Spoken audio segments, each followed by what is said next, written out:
Hey everybody, Damian Questiny here. Thank you so much for taking the time to join me today. We're going to talk about something a little spooky.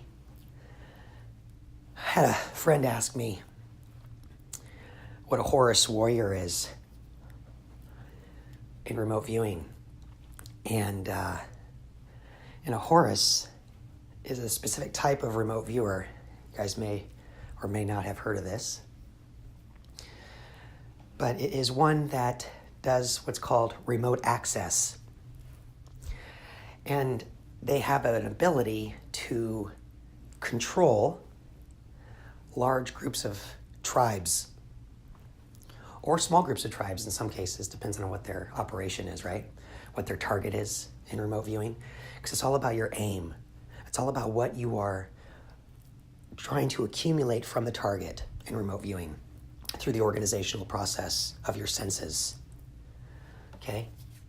So what the Horus does is it's able to put in pressure and temperature in certain areas to change the narrative in such a way as to what you would call infect all the other tribes or groups.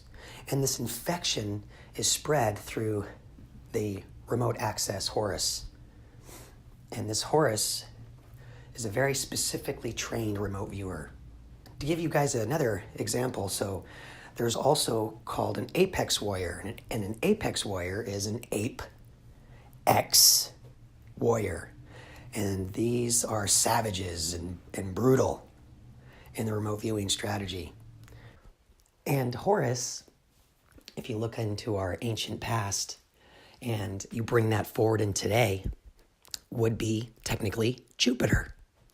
He's the falcon-headed Egyptian god, right, of light. And he is the son of who? Of the Great Mother and the Great Father, Osiris and Isis, according to the Egyptian philosophy. So why is this relevant? Because Horus actually has a way, when these warriors do these techniques, how they receive their energy in return is they do it in a way that is beneficial to them through health, not through things that I have been talking about, which is through the wealth component. So Horus is the counterbalance to wealth, because generally Horus is associated with wealth. The color yellow, gold, Thor, Zeus, Jupiter, same character, but it energizes through its counterbalance approach. This is why they are Horus warriors, due to its opposite nature as its fuel source, to promote this groupthink idea where you can control many with just one warrior. So that's the trade-off, is they are able to predict the health of a target. And through that, they are able to analyze it and then accumulate the correct dosage, if you will, to either change the narrative in the target or themselves, because we talk about in remote viewing, it's about building a relationship. And once they do that, they are able to work the health part of the target. And how it affects the target is it causes that target to change their narrative based on influences of, I would call it programming, right? You use very specific technologies depending on who you are actually aiming for. And then you keep pushing these certain angles into the target. And these angles, I hope you guys understand what I'm talking about here, because I'm trying to be careful, but I'm also trying to be fair. And these angles will move the energy of that target into a different direction. Okay? But what happens, what the Horus does, is a Horus remote viewer, through its remote access, does this on a herd basis, if you will, on a group think basis, on a collective basis. So it's not like what we've been talking about up to this point where it's one-on-one, right? You're actually having a relationship with a specific target. I'm talking about these remote viewers are able to have a one on a group.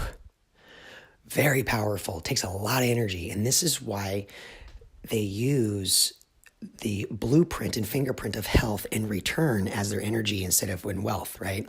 Instead of knowledge, they're actually accumulating the vitality of a target. Very, very powerful stuff if you think about it.